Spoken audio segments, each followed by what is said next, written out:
আইনের বিষয়টা এইভাবে আলোচনা করবো না। আপনাদের প্রত্যেকের চারিদিকে নানান কথা শুনে মনে কিছু প্রশ্ন রয়েছে যে এই ব্যাপারটা কি, ওই ব্যাপারটা কি, এগুলো আমরা কি এই প্রশ্ন শুনে উত্তরের দিকে যাবো না আগে একটু আইনের ব্যাপারটা বলে দিই, তারপরে প্রশ্নগুলো যদি আপনাদের মাথায় যেগুলো আসছে, মনে আসছে, সেগুলো নিয়ে কিছু কথাবার্তা বলা যাবে। দেখুন, আইনটা খুব সংক্ষেপে যদি বলি, আইনটা কিন্তু খুব জটিল না। অনেকে এরকম মনে করেন যে আইন কানুনের ব্যাপার, সংবিধানের ব্যাপার খুব জটিল ব্যাপার। বিষয়টা কিন্তু সেরকম।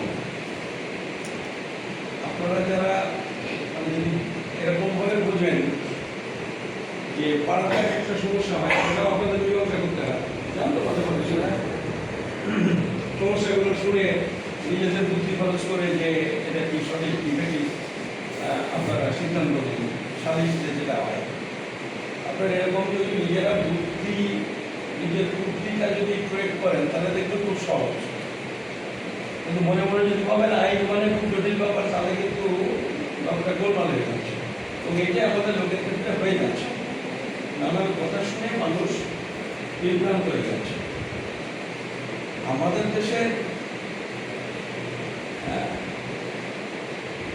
আইন হচ্ছে একটা জিনিস দেখবেন প্রায় প্রত্যেকে ভুল করে ফেলি। সংবিধান একটা জিনিস আর আইন একই রকম বিষয়, কিন্তু সম্পূর্ণ আলাদা জিনিস। সংবিধানটা হচ্ছে গণপরিষদে আম্বেদকরের নেতৃত্বে তৈরি হয়েছিল, সেইটা হচ্ছে সংবিধান।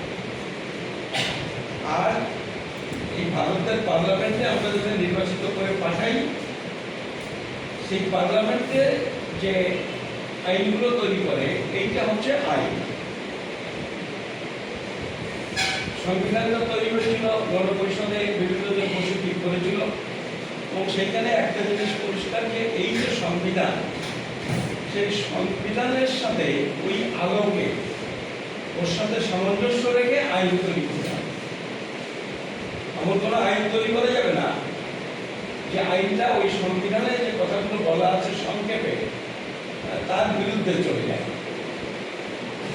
এইটা হচ্ছে বিষয়। তা আমাদের দেশে 50 সালে যখন সংবিধান গৃহীত হয়, তখন নাগরিকত্ব সম্পর্কে ছোট্ট করে কটা কথা ছিল।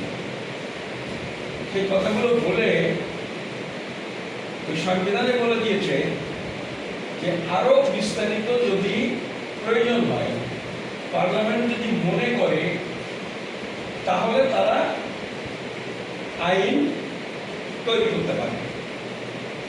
5 ধারা থেকে 11 ধারা হচ্ছে সংবিধান। 11 ধারাতে বলেছে আমরা এই 10টা ধারার মধ্যে এই কথাগুলো বললাম, কিন্তু আগামী দিনে আরো অনেক সমস্যা আসবে, সেটা মোকাবিলা করার জন্য 11 ধারায় বললো চাইলে পার্লামেন্ট আইন তৈরি করতে পারে। এই 11 ধারার নির্দেশ অনুসারে 1955 সালে নাগরিকত্ব আইন, সংবিধান 50 সালে, নাগরিকত্ব আইন 55 সালে, 5 বছর পর। এখন আমাদের নাগরিকত্ব সম্পর্কে খুব সংক্ষেপে কটা কথা বলেছে। তাতে বলেছে যে ধরুন একটা সংবিধান তৈরি হয়েছে, এটা নতুন দেশ যাত্রা শুরু করবে, সেটা করতে গেলে তো তার কিছু এই দেশে কারা এই দেশের মানুষ, এই দেশের নাগরিক, কারা এই দেশের নাগরিক না, এই কথাগুলো তো না বলে নিয়ে দেশটা যাত্রা শুরু করতে পারে না। সংবিধানে সেইটা বলব যে আমাদের 50 সালে আমরা যখন সংবিধান নিয়ে ভারত রাষ্ট্র যাত্রা শুরু করলো, তখন ভারতের নাগরিক এই লোকগুলো, এইটুকু বলে দিয়েছে সংবিধান। কি বলেছে? বলেছে এখন তো এই একটা দেশ ছিল এত বড়টা, এখন এই অংশ বাদ গেছে, এই অংশ বাদ গেছে, যাওয়ার পরে এইটা আছে। আমরা কিন্তু এইটা নিয়ে কথা বলছি, কারণ এইটাও এখন স্বাধীন সার্বভৌম দেশ, এটাও স্বাধীন সার্বভৌম দেশ। আমরা যতই বলি এই জায়গায় আমরা জন্মগ্রহণ করেছিলাম, আমাদের বাপরা জন্মগ্রহণ করেছিল, এসবগুলো আমরা বলি, এগুলো আমাদের আবেগ। আবার এই সংবিধানের মধ্যেও কিছু সুবিধা রেখেছে এই যারা ওই ইন্ডিয়ান ওরিজিন যারা পূর্ব পাকিস্তান পশ্চিম পাকিস্তানে যারা জন্মগ্রহণ করেছে, কিন্তু আমাদের মূলত চলতে হবে এই দেশটার মাঝখানের এই ভারতবর্ষের নিয়ম মেনে। তা বললো যে দেশ ভাগ হওয়ার পরে এই অংশে যারা বাস করে, বুঝতে পারছেন, এই অংশে যারা বাস করে তারাই হচ্ছে ভারতের নাগরিক। এইটা 50 সালে বলবে, এরাও না এরাও না, এই অংশে যারা বাস করে তারাই হচ্ছে, মানে এই আমাদের আজকের ভারতবর্ষে যারা বাস করে তারাই হচ্ছে ভারতের নাগরিক। আরেকটা কথা বললো, এই কথাটা আমাদের ক্ষেত্রে খুব গুরুত্বপূর্ণ, মানে আমরা যারা এক দেশ থেকে আরেক দেশে এসেছি তাদের জন্য গুরুত্বপূর্ণ। তারা বলল এই যে দেশ আর এই যে দেশ পূর্ব পাকিস্তান পশ্চিম পাকিস্তান, এখান থেকে যে মানুষগুলো ভারতে আসছেন নির্বাহের জন্য, কিছু মানুষ তো এই দেশে আসছেন, এদেশে কিছু মুসলমান ওদেশে চলে গেছে, দেশের হিন্দুরা এদেশে এসছেন। আচ্ছা থাক, আমরা পরে শোনেন, এখান থেকে কিছু লোক এদিকে গেছে মুসলমানরা, আবার এখান থেকেও কিছু লোক এখানে এসছে। তাদের কি হবে? যারা এখান থেকে যারা চলে গেছে গেছে, যারা এই দুই দেশ থেকে এসছে তাদের কি হবে? এইটা বললো সংবিধানে, বললো যে 1948 সালের 19শে জুলাই, দেখুন একেবারে একটা 20 না 25 না মাস না 1 তারিখ না 2 তারিখ না, বললো 19শে জুলাই। 1948 সালের 19শে জুলাই, মানে 47 সালে অগস্ট 20 11 মাস পরে।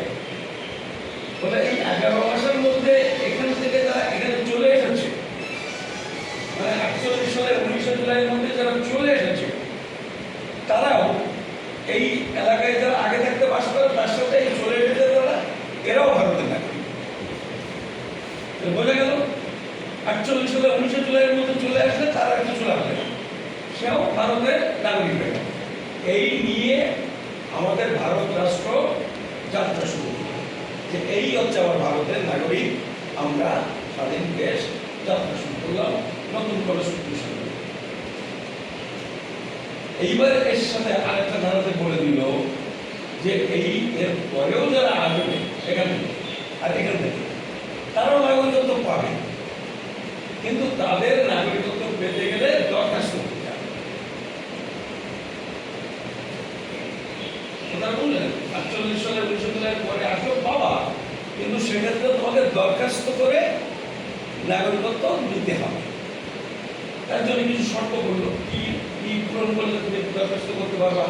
তো তখন শুরুতে একটা কথা বলেছিল যে 6 মাস থাকলে এই দুই দেশ থেকে এসে তুমি আবেদন করার যোগ্য হবে।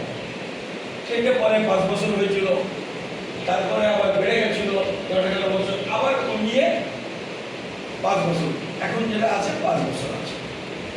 তাহলে এই দুই দেশ থেকে এদেশে আসলে আপনি নাগরিকত্ব পাবেন যদি দরখাস্ত করে নাগরিকত্ব নেন। এই দরখাস্ত করতে হবে, করতে গেলে কিছু শর্ত পূরণ করতে হবে। গভর্নমেন্ট সেটা মঞ্জুর করতে পারে, না মঞ্জুরও করতে পারে। মঞ্জুর হলে এই হচ্ছে আমাদের দেশের বাইরে থেকে যারা এসেছে তাদের জন্য আইন, যারা বাইরে থেকে, মানে আমরা যারা রিফিউজি তাদের ক্ষেত্রে। এইবারে এখানে বসে আমাদের সিদ্ধান্ত নিতে হবে, আমাদের জন্মজাতের যশোর, খুলনা, ফরিদপুর, বরিশাল, ঢাকা, চট্টগ্রাম, আমরা এখানে চলে এসেছি, এসে আমরা দরখাস্ত করে নাগরিকত্ব নিয়েছি। যদি না নিয়ে থাকি তাহলে কিন্তু আমরা ভারতের নাগরিক নই। আইনের কথা আমি বলছি।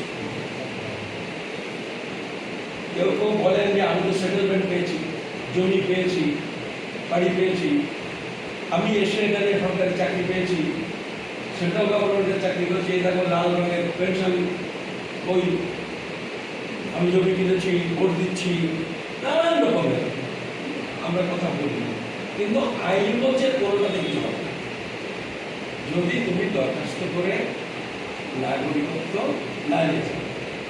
এখন আপনি যদি বলেন না আপনার জন্ম ফরিদপুর, আপনি যদি বলেন না আমি 24 নদিয়ায় জন্মেছি, এই চালাকি করে যদি আপনি কিছু করতে পারেন, যদি চালাকি করে বেঁচে যেতে পারেন, সেটা আলাদা কথা। আমি কিন্তু আইনের কথাটা বলি না। এইটা হচ্ছে যারা বহিরাগত, আর যারা এই দেশের লোক। ধরুন আজকে আমাদের দেশে যদি জনগণনা হচ্ছে, তারা নোটিশ হয়ে গেছে, ধরুন 150 কোটি লোক হলো, ধরে নিন একটা কথা বলছি, কাছাকাছি হবে। 150 কোটি লোকের মধ্যে বাইরে থেকে কত লোক এসেছে? খুব বেশি হলো 2 কোটি লোক এসেছে, মানে দেশের বাইরের লোক। আমি এটা একটা ফিগার তো আমরা জানি না, আমরা মোটামুটি বলছি, ধরুন 2 কোটি লোক এসেছে। তাহলে এই দেশের লোক কত? 148 কোটি। এই যে 108, আমি 2 কোটি লোকের কথা বললাম, যারা বাইরে থেকে এখানে এসেছে, তাদের ওইভাবে নাগরিকত্ব। তার এই 148 কোটি লোক, তাদের নাগরিকত্ব কি হবে? তাদের নাগরিকত্ব হচ্ছে বাইরে। সুন্দরের একটা মিটিং আছে, জন্মসূত্রে তারা না, কারণ তারা এই দেশে তারা দিতে পারবো না। আমি সিমরানিতে আছি মিটিং। হ্যাঁ, সক্রিয় এই দেশের জন্মসূত্রে যেতে পারবো না সেটা। জন্মসূত্রে নাগরিক মানে এটা পরে করো। 50 সালের নাগরিকত্ব আইনেও একই কথা বলেছে, এই দেশে জন্মগ্রহণ করলেই সে ভারতবর্ষে জন্মগ্রহণ করতে হবে এবং এই দেশে বাস করতে হবে। জন্মগ্রহণ করতে হবে এবং এই দেশে জন্মগ্রহণ করে লন্ডনে চলে গেলে হবে, জন্মগ্রহণ করতে হবে এবং এই দেশে বাস করতে হবে, তাহলে জন্মসূত্রে তিনি নাগরিক। তাহলে আমাদের উদ্বাস্তু পরিবারে কি হলো? আমরা কিছু লোক বাংলাদেশ থেকে, পূর্ব পাকিস্তান থেকে এসেছি, আবার আমাদের অনেক ছেলে মেয়ে এই মাটিতে জন্মেছে, তাই না? হয়েছে না আমাদের? তাহলে এই মাটিতে যারা জন্মেছে আমাদের পরিবারে, আমাদের ছেলে মেয়ে, তারা কিন্তু ওই ক্যাটাগরিতে পড়বে না, তারা কিন্তু এই ক্যাটাগরিতে পড়ে গেল, জন্মসূত্রে নাগরিকত্বের ক্যাটাগরিতে পড়ে গেল। তো বলেছিল জন্ম হলেই ভারতবর্ষের নাগরিক, এইটা আমাদের সংবিধান বলেছিল, এইটা আমাদের 55 সালের নাগরিকত্ব আইনও তাই বলেছে। কিন্তু এখন সেইটা নেই, এখন সেইটা নেই। আমরা তাদের নির্বাচিত করে পাঠাই পার্লামেন্টে, তারা এই আইনটা পাল্টে ফেলেছে। পাল্টে ফেলে 2-3টে কম্পার্টমেন্ট করে ফেলেছে, মানে একটা করবে, একটু করবে, একটা করবে। এখন এই জন্মসূত্রে নাগরিকত্ব আলাদা 3টে ঘরে আলাদা করে ফেলেছে। একটা বলেছে 87 সালের 1 জুলাই, ডেটটা মনে রাখতে হবে, মানে ওইটা 29 তারিখ, মানে 1 জায়গায় 30 তারিখ, 31 তারিখ যদি হয়, আবার 1-2 তারিখ হয়, তাহলে কিন্তু নিয়ম আলাদা হয়ে যাবে। 1987 সালের 1 জুলাইয়ের আগে যারা এই দেশে জন্মগ্রহণ করেছে, যে কেউ, সে যদি প্রমাণ করতে পারে যে সে এই দেশে জন্মগ্রহণ করেছে, তাহলে তার আর কিছু লাগবে না। মানে তার বাবা কোন দেশের নাগরিক, মা কোন দেশের নাগরিক, ইন্ডিয়ান নাগরিক কি নাগরিক না, এসব কিছু জিজ্ঞেস করবে। যদি আপনি 87 সালের 1 জুলাইয়ের আগে জন্মগ্রহণ করে থাকেন, আর আপনি যদি প্রমাণ করতে পারেন যে আপনি এই দেশে জন্মগ্রহণ করেছেন, তাহলে আপনি বেঁচে গেলেন, আপনি এই দেশের নাগরিক, জন্মসূত্রে নাগরিক। এখন এই যে এদেশে জন্মগ্রহণ করেছেন তার কি প্রমাণ, তাই না? প্রমাণ না হলে তো আমিও জন্মগ্রহণ করছি, আমিও তো বলবো জন্মগ্রহণ করেছি। যার জন্য এই আমাদের জন্য এদেরও কিন্তু এখন প্রমাণ দিতে হবে। এই 148 কোটি লোকের প্রমাণ দাখিল করতে হবে, কিন্তু আমাদের এই 2 কোটি লোকের জন্য, না হলে ভাগ করবে কি? এই জায়গাতে একটা বড় সমস্যা হয়ে গেছে। এখন আমাদের দেশে জন্মসূত্রে নাগরিকত্বের প্রমাণ তো জন্মের সার্টিফিকেট, জন্মসূত্রে নাগরিকত্বের প্রমাণ, মানে এইটা হচ্ছে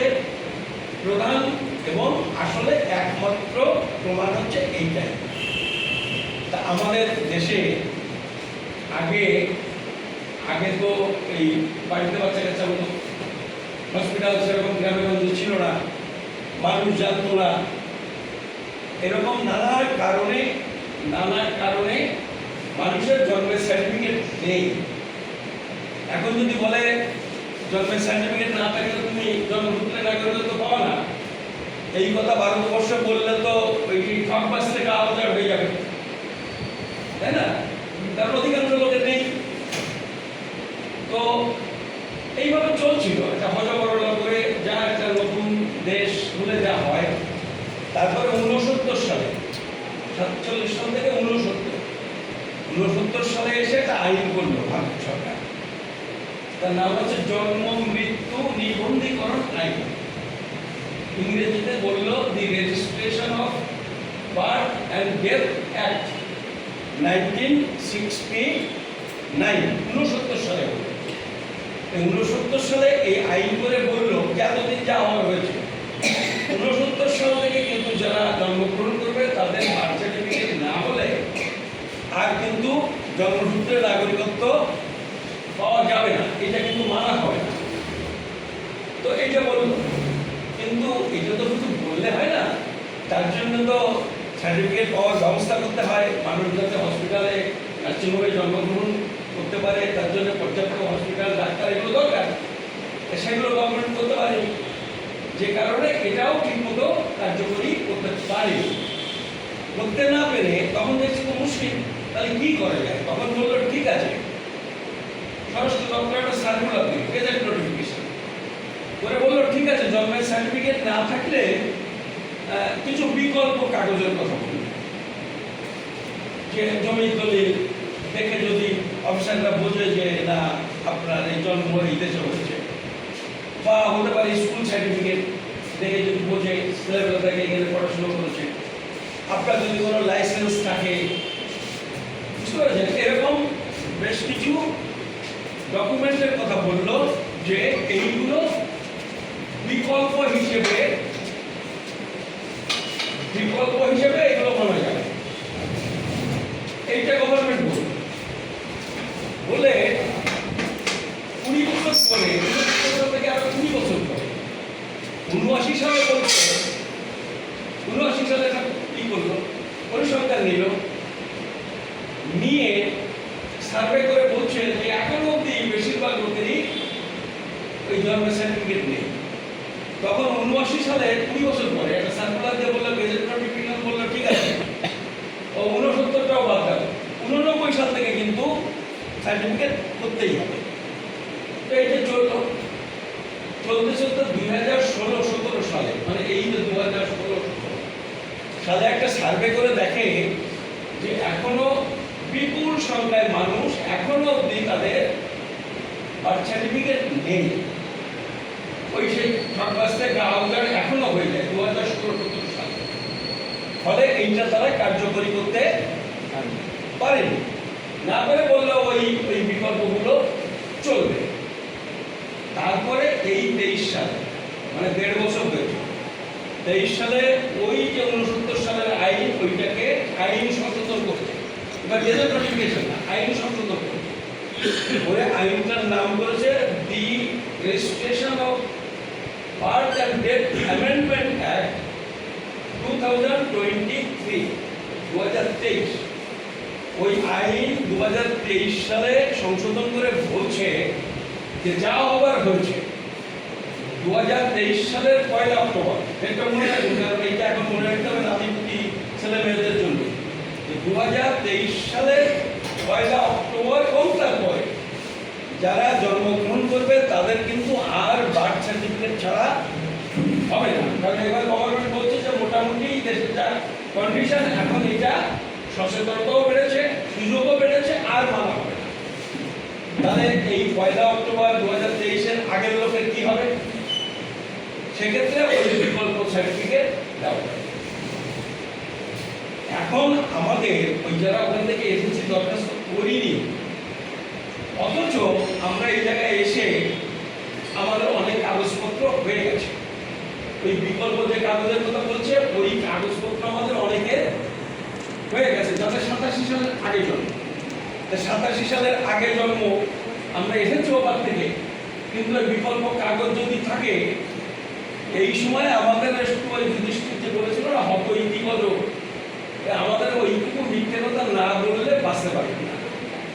মানে আমাদের বলতে হবে যাদের এই কাগজ আছে যে না আমরা এই দেশেই জন্ম। বুঝে গেল? এই একটা সুবিধা। এখন এই করে 23 সালে, এই 87 সালে আগে যাদের জন্ম তাদের যদি থাকে, তাদের মেনে নিল, যদি কাগজ থেকে তাকে মানতে বাধ্য, গভর্নমেন্টের সার্কুলার আছে। এবার আপনার ছেলে, ওই লোকটার ছেলে, মেয়ে, তারও আরো প্রয়োজন হচ্ছে, তাদের স্কুল সার্টিফিকেট, বার্থ সার্টিফিকেট অনেকে আছে, অধিকাংশে না, বার্থ সার্টিফিকেট না থাকে, স্কুল সার্টিফিকেট। সে এবার কি করবে? তার নিজের এটা দেবে আর বাবার ওইটা দিয়ে দেবে, দিয়ে বলবে আমরা অরিজিনালি এখানকার ওই 148 কোটি লোকের দলের লোক। এইটাতে আমাদের লোকজন যারা একটু আগে এসেছেন তারা এই ক্যাটাগরিতে তাদের এখন বৈতরণী পার হতে হবে। তারা কিন্তু ওই কাজে দরখাস্ত করতে একদমই যাবে না। মানে আমি এটা বলছি যে তারা কিন্তু এই পুরনো লোকজন ওদিকে একেবারেই পা ফেলবেন না, ফেললেই বিপদ, সব আছে। অথচ আপনি বলছেন আমি বাংলাদেশে, কোনো কারণে না মঞ্জুর হয়ে গেলে একবারে জলে পড়ে যাবে, আর কি হবে তার ঠিক নেই। মানে অনেক রকমের ওই আইনের মধ্যে অনেক ত্রুটি বিচ্যুতি আছে, কত ডিটেলস আলোচনা হয়ে যাচ্ছে, ফলে তাদের করার দরকার নেই, কারণ তারা এমনিতে হয়ে যাবে। একটা ক্যাটাগরি গেল। এইবারে আরেকটা ক্যাটাগরি হয়েছে, এইবারে যে আইন করেছে সেই আইনে বলেছে যে 2014 আগে পর্যন্ত যারা এসেছে, আইনটা তো বিজেপি করেছে, এবার কংগ্রেসের আমলে এইসব নিয়ে ও কেউ কোনোদিন মাথা কামায়নি, ও কি আইন ফাইন আছে দরকার নেই, এটা তো বাবা কাজকর্ম করো, চাকরি বাকরি করো, চলে যাও। এই আরম্ভ করেছে কিন্তু বিজেপি এসে।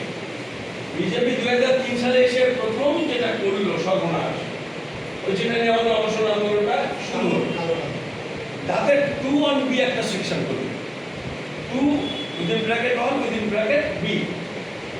তাতে তারা এই প্রথম বললো, এতকাল কংগ্রেসে বলেন, প্রথম তারা বললো, আইন করে বললো কে অনুপ্রবেশকারী আর কে অনুপ্রবেশকারী নয়।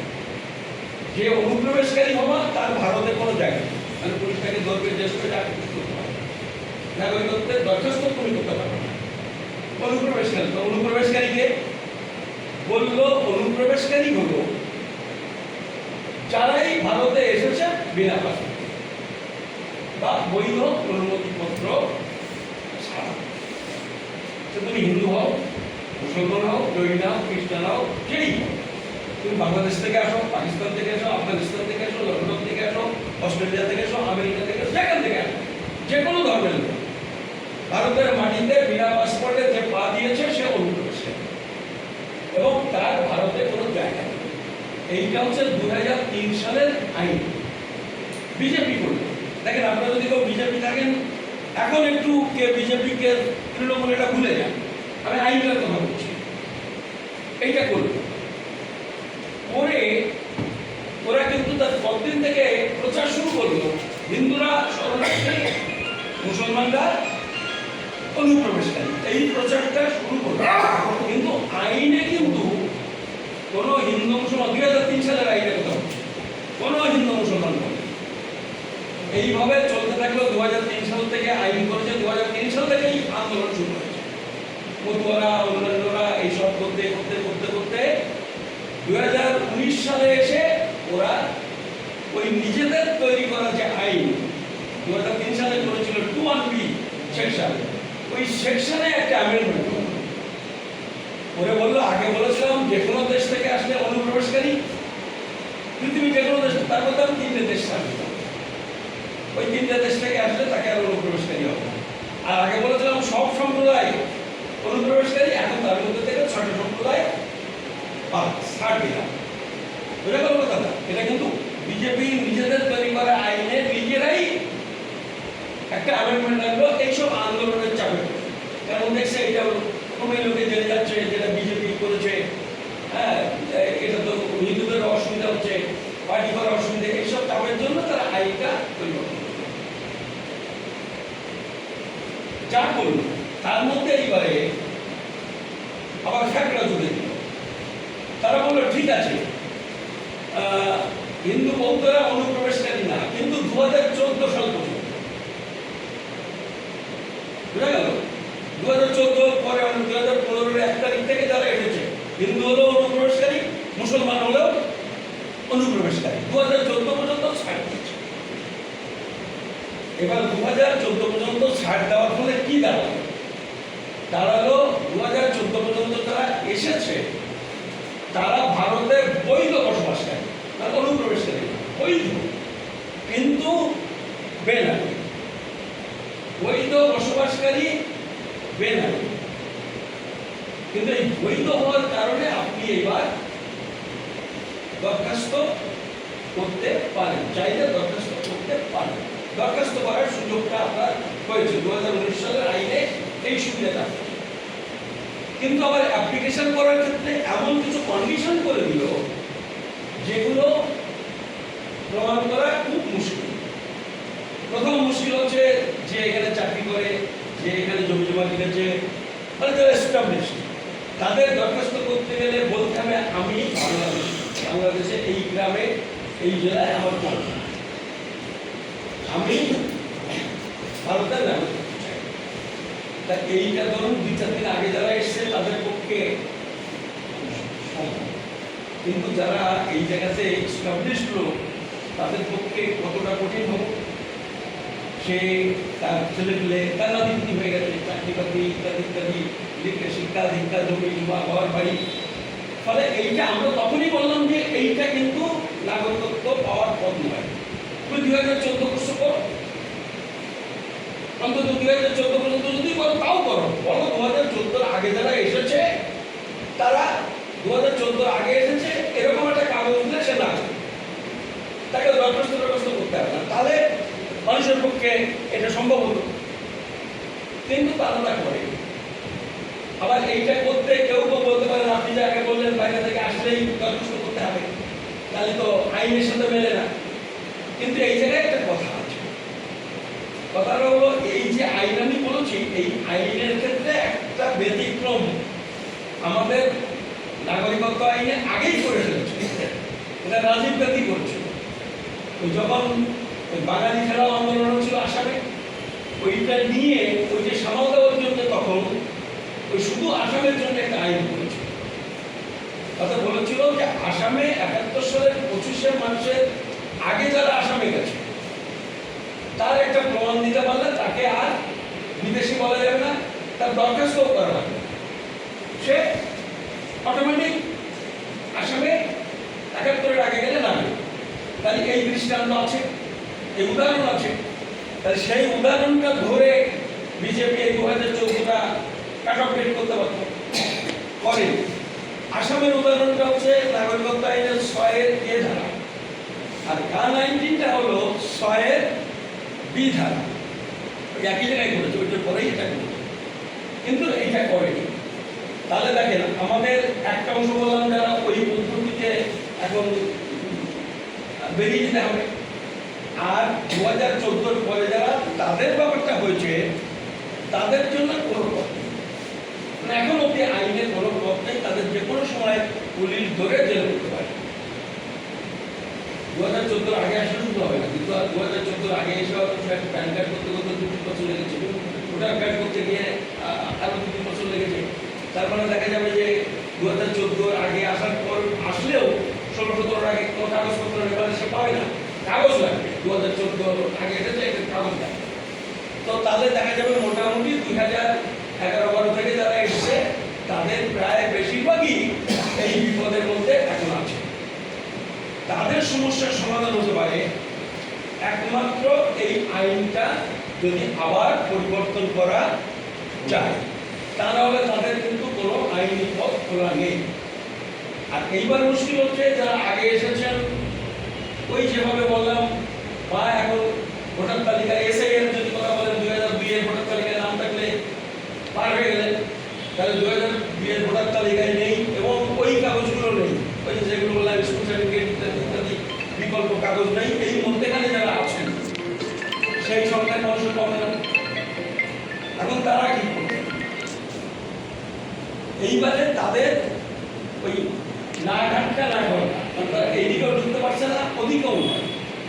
এইরকম লোক যদি, ধরুন আমি একটা কথা বলছি, 10 লক্ষ যদি থেকে থাকে, আমার ধারণা এই 10 লক্ষের মধ্যে 2-3 লক্ষ লোকের ওই ওপার বাংলার 9টা কাগজ, এপার বাংলার 20টা কাগজ, অন্যান্য যা এটা জোগাড় করতে পারবে। মানে এরকম 10 লাখ লোক যদি মধ্যে পড়ে থাকে, তার 2-3 লাখ লোক হয়তো জোগাড় করতে পারবে, যারা ওই অসীম সরকারের কাছে আবেদন করতে বলছে সেই পথে আবেদন, সেই শর্ত মেনে আবেদন হয়তো করতে পারবে 2-3 লাখ। কয়জন পাবে আমি সেটা বলছি, তারা আবেদনটা করতে পারে। আর আবেদন শর্ত পূরণ না করতে বলে আবেদন করতে কোনো লাভ নেই। এবং বলেছে যে 3 দেশ থেকে আসলে তুমি সুযোগ পাবো। তা তুমি কোন দেশ থেকে এসছো? বলছো বাংলাদেশ থেকে। তা তুমি বাংলাদেশ থেকে এসছো বলে হবে? অফিসার তো বলে তুমি বাংলাদেশ থেকে এসছো, তার কাগজ দাও। সেই কাগজ যতক্ষণ না দিতে পারবে সেটা সই করবে না, তাই না? ফলে এরকম হয়তো 2-3 লাখ লোক অ্যাপ্লিকেশন করার কাগজপত্র জোগাড় করলেও করতে পারে। তাই আমাদের যদি 70-80-1 কোটি লোকের সমস্যা হয়, তার মধ্যে 2-3 লক্ষ লোকে আবেদন করে যদি তার মধ্যে আমি ধরে নিলাম 50,000 লোকও যদি পায়, তো তাহলে সেটা আসলে একবারে রেখে দেবো। মানে এটা কর্তব্যের মধ্যে আসে না। যে কারণে আমরা বলছি ওইটা আমাদের বাস্তু সমস্যার সমাধানের পথ নয়। ফলে ওই 2-4 জনে করে আর বাজারটা নষ্ট না করা হবে, বরং সবাই মিলে চেষ্টা করে আইনটাকে পরিবর্তন করার চেষ্টা করা ভালো। কারণ যদি এরা 10-20,000 লোকও দিতে পারে, তখন কিন্তু গভর্নমেন্ট বলবে এই তো কত লোকে পেয়ে যাচ্ছে, এইভাবেই হবে। আসলে কিন্তু আলটিমেটলি এই পথে গভর্নমেন্ট পার হয়ে যাবে, পেরিয়ে যাবে, লোকের সমস্যা কিন্তু অধিকাংশ লোকের সমস্যা মিটবে না। সেই জন্য আমরা ওই আবেদন করার ব্যাপারটা আমরা বলছি যে এক্ষুনি না করা ভালো, মানে আমরা উৎসাহ দিচ্ছি না। এখন প্রশ্নটা হলো যে এই যে আবেদন, এই আবেদন করছে, এর কিছু তথ্য আমাদের দেওয়া দরকার। দেখেন, প্রথমে 2016 সালে ক্যাবটা তৈরি হয়েছিল। ক্যাব মানে বিল, সিটিজেনশিপ অ্যামেন্ডমেন্ট বিল, সেটাই আনআইটি। ক্যাবটা যখন তৈরি হয় তখন একটা জেপিসি হয়েছে, জয়েন্ট পার্লামেন্টারি কমিটি। তারা এটি নিয়ে পর্যালোচনা করেছে, সব দলে, সব বিরোধী দল, সরকার পক্ষ মিলে 30 জন এমপির একটা কমিটি। তারা নিজেরা গভর্নমেন্টের সাথে কথা বলেছে, নিজেরা পর্যালোচনা করেছে, আবার দেশের বিভিন্ন অঞ্চলের কিছু কিছু মানুষকে ডেকেও তাদের পরামর্শ নিয়েছে। যেমন আমি ডাক পেয়েছিলাম আমাদের জয়েন্ট অ্যাকশন কমিটি, আমি দিল্লি থেকে এসব করছি। তো সেই সময় 30 জন এমপি গভর্নমেন্টকে বলেছিল যে আপনারা তো আইনটা করলেন, বলছে নাগরিকত্ব হবে, এতে কত মানুষ নাগরিকত্ব হবে, কিভাবে নাগরিকত্ব হবে? এইটা বিরোধী দলের এমপিরা মোদী সরকারের স্বরাষ্ট্র দপ্তরের সেক্রেটারিকে ডেকেছিল, পররাষ্ট্র দপ্তরের সেক্রেটারিকে ডেকেছিল, আইন দপ্তরের সেক্রেটারিকে ডেকেছিল, ডেকে এরকম ভাবে জিজ্ঞেস করছে, বলুন আপনারা কিভাবে? আপনি বলছেন তো, আপনি একটু বলুন, আমরা একটু বুঝে নিই, আমরা তো জনপ্রতিনিধি, যে প্রত্যেকটি মানুষ এইভাবে নাগরিকত্ব পাবে। এই প্রশ্ন করলে তারা বলেছিল যেটা মোদী সরকারের ছাপানো যে মিছিল আমার কাছেই আছে, কোথায় আছে সেটাতে বলছে কত লোক নাগরিকত্ব পাবে। তা বলেছে 31,313 জন হবেন ইমিডিয়েট বেনিফিশিয়ারি। ইমিডিয়েট বেনিফিশিয়ারি মানে এখনই সুবিধাটা পাবেন। বলছে এরা কারা? বলে এরা হলো পাকিস্তান থেকে আসা মানুষ, যারা পাসপোর্ট নিয়ে এসেছে, এসে এখানে লং টার্ম এলটিভি যেটা বলছে, long term visa, long term ভিসার জন্য অ্যাপ্লাই করেছে, যারা এই লং টার্ম ভিসা পেয়েছে। এরকম 31,313 জন লোক আছে। আমাদের ধারণা এরাই উপকৃত হবে। তো বলছে আর যে এত লক্ষ লক্ষ লোক, তখন বলেছে যে এই যে লক্ষ লক্ষ লোক যারা এসেছেন, তারা যদি যখনই এসেছেন, এসেই যদি এফআরওকে বা এফআরআরওকে, এফআরআরও মানে ফরেনার্স রিজিওনাল রেজিস্ট্রেশন অফিস, প্রত্যেকটা স্টেট একটা আছে, আমাদের কলকাতা একটা আছে। নিয়ম হলো বিদেশ থেকে এখানে এসে যদি আপনি ওই অফিসে নাম লিখতেন যে আমি অমুক, আমার বাড়ি এই জায়গায় ছিল, আমি হলো ধর্মীয় অত্যাচারের কারণে চলে এসেছি, এই বলে যদি সেখানে নাম লিখিয়ে থাকে, তারা এই সুযোগটা পাবে, অন্যরা পাবে না। কারণ তাদের পক্ষে আর 20-30 বছর পরে তারা যে ধর্মীয় কারণে নির্যাতিত হয়েছেন বা তার ভয়ে এসেছেন এটা প্রমাণ করা সম্ভব না, ফলে তারা পাবে না। তারপরে জিজ্ঞেস করছে যদি এমন কেউ তাকে সমস্ত তথ্য প্রমাণ দিয়ে আবেদন করলেন, বললো সেরকম তথ্য প্রমাণ দিয়ে যদি আবেদন করেন তাহলে সেক্ষেত্রে সেন্ট্রাল গভর্নমেন্টের যে এজেন্সিস, সেন্ট্রাল গভর্নমেন্টের এজেন্সিস ইনক্লুডিং র, মানে এটা বলেছে ইনক্লুডিং র, তারা তার দাবির সত্যতার বিচার করবেন।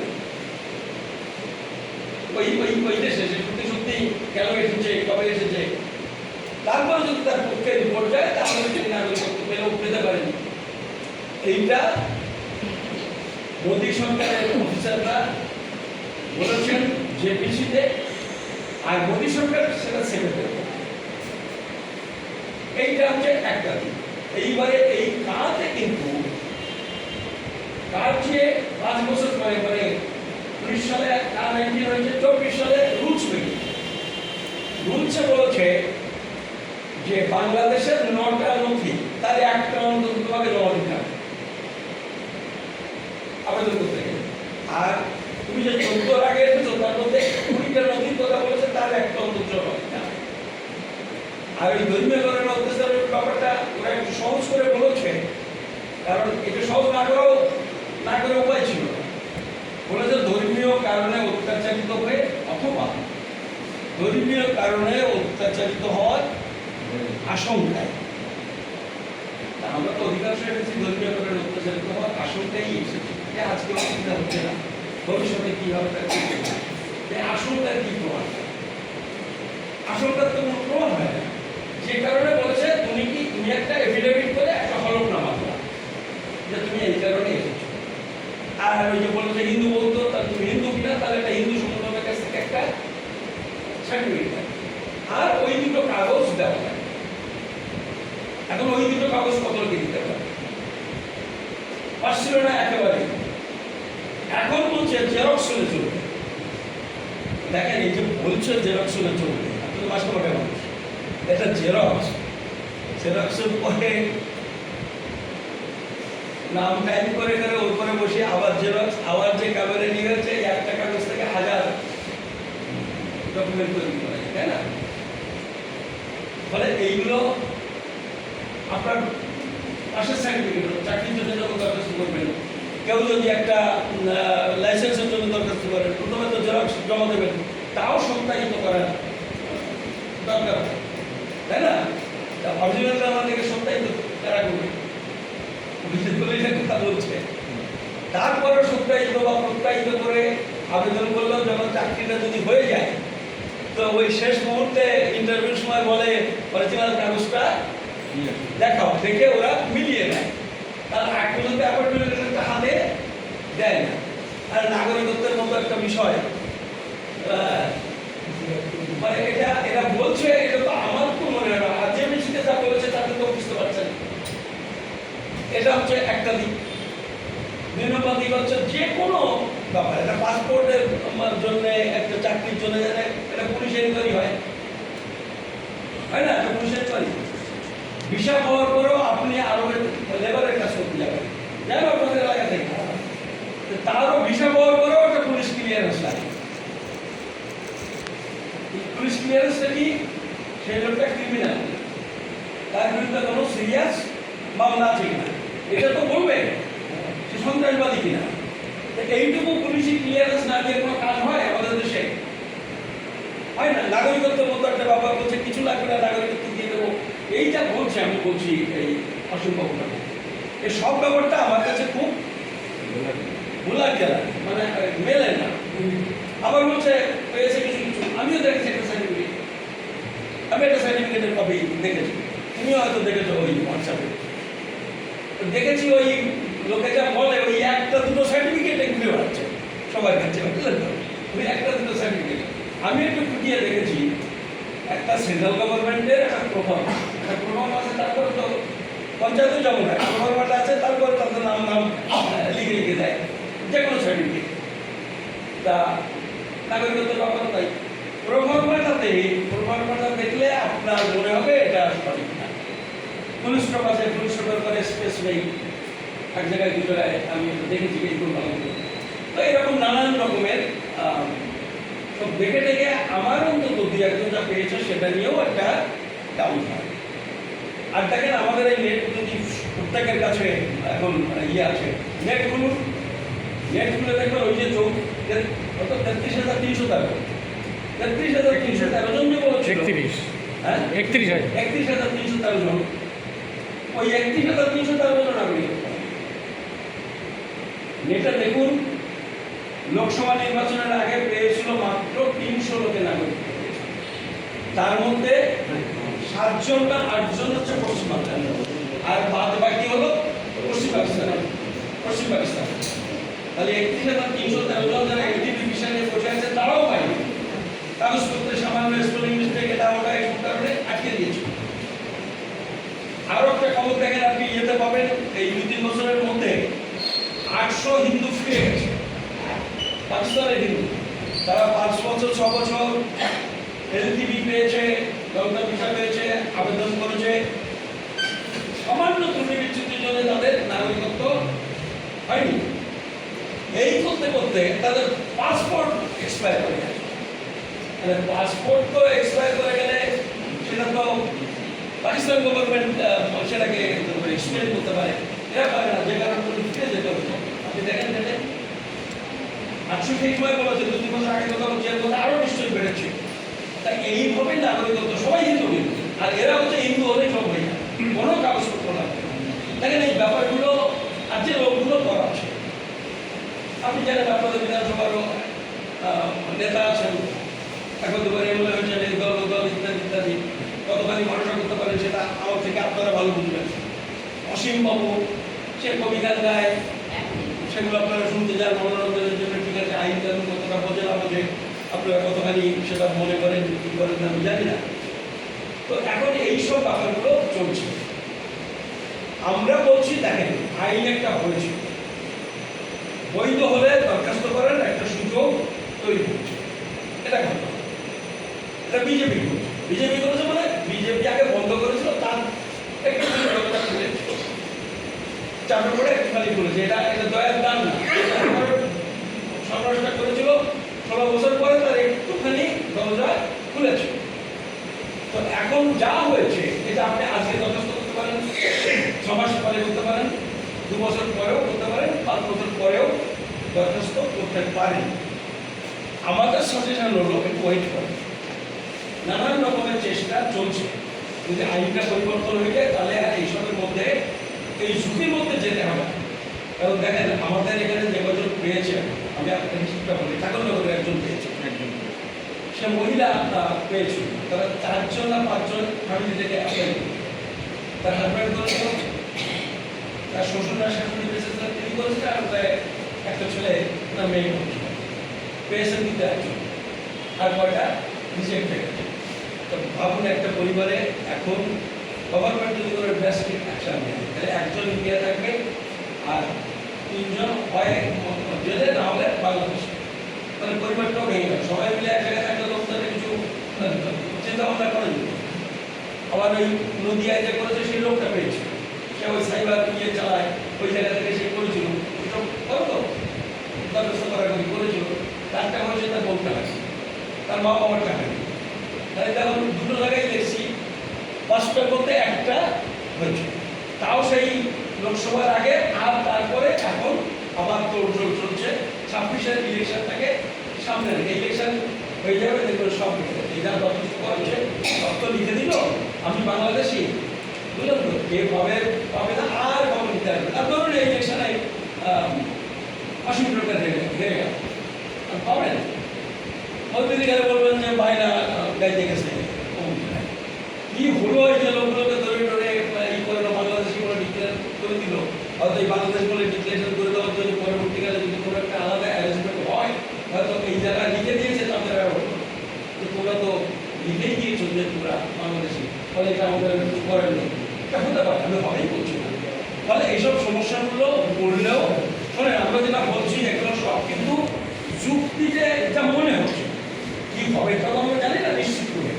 ফলে এইসব কারণে আজকে না করে আপনি 6 মাস পরে করতে পারেন, 2 বছর পরেও আবেদন করতে পারেন। দেখে শুনে ধীরে সুস্থে অন্য রকমের চেষ্টা হচ্ছে, আইন পরিবর্তনের চেষ্টা হচ্ছে, বিভিন্ন মহল থেকে চেষ্টা হচ্ছে, যদি হয়ে যায় তাহলে ওদিকে যাবো না। আর ঠিক আছে, যদি শেষ পর্যন্ত না হয় ঠিক আছে। আর এখনই তো বৈধ যারা অ্যাপ্লাই করবে তো বৈধ, তার তো পুলিশ হচ্ছে না, তার তো কোনো সমস্যা হচ্ছে না। ফলে এত তৈরি করি কেন? আরে যারা আজকে আসামে 14 লাখ লোক, তার মধ্যে 14 লাখ হিন্দু, তারা তো এনআরসিতে বেনাগরিক হয়ে গেছে, সেখানে এরা ক্যাম্প করছে না কেন? সেখানে তো ডাবল ইঞ্জিন সরকার, সেখানে ক্যাম্প করছে না। ত্রিপুরাতে অর্ধেক লোক হচ্ছে বাংলাদেশি লোক, সেখানে ক্যাম্প করছে না কেন? সেখানে তো ডাবল ইঞ্জিন সরকার। এইখানে দুটো জেলাতে, উত্তর 24 পরগনা, তাও তোমাদের নদীয়ার এই দক্ষিণ দিকটা, এর বাইরে সব কিছু নেই। ফলে এই জিনিসগুলো একটু ভাবতে হবে। আসামে 4-5 দিন আগের কাগজ হিমন্ত বিশ্ব শর্মা বলছে 8 জন অ্যাপ্লাই করেছে, 8 জন, তার মধ্যে মাত্র 2 জন হিয়ারিং এ হাজির হয়েছে, 1 জন পাই। ফলে এই জন্য আমি বাংলাদেশি বলে আবেদন করা যায়, মানে এটা করা যায়, এবং বুদ্ধিমান লোক করবে, দেখি কি হয়। চেষ্টা চরিত্র নানা মহল থেকে হচ্ছে। ফলে এইটাই হচ্ছে আমাদের আজকের এই পরিস্থিতিতে মোটামুটি আপনাদের সম্পর্কে, মানে আমাদের এই নাগরিকত্ব এসআইআর সম্পর্কে আমাদের এসআইআরেও সেই একই জিনিস হবে। 2000-2000 নাম থাকবে, আর যাদের নাম নেই তাদের ওই বিকল্প কাগজগুলো দিতে হবে, দিয়ে ওই 3 ক্যাটাগরিতে ভাগ করবে। 87 সাল, তার আগেগুলো তো 2003-এ থাকলে বেরিয়ে গেল, বা যদি কোনো কাগজ থাকে তার 2002-এ না থাকলেও হয়ে যাবে। যদি 87 সালের পরে জন্ম হয় তাহলে নিজের কাগজপত্র দিতে হবে। বাবারটা যদি এসআইআর থাকে তাহলে নামে বেড়ে গেল, না হলে বাবার যদি অন্য কাগজ থাকে সেগুলো দিয়ে করতে হবে। এইভাবে যত লোকের হয়ে যায়, তারপরে বাকি যা থাকবে সেটা এই যে চেষ্টা হচ্ছে, এটা দেখা যায় মোটামুটি এই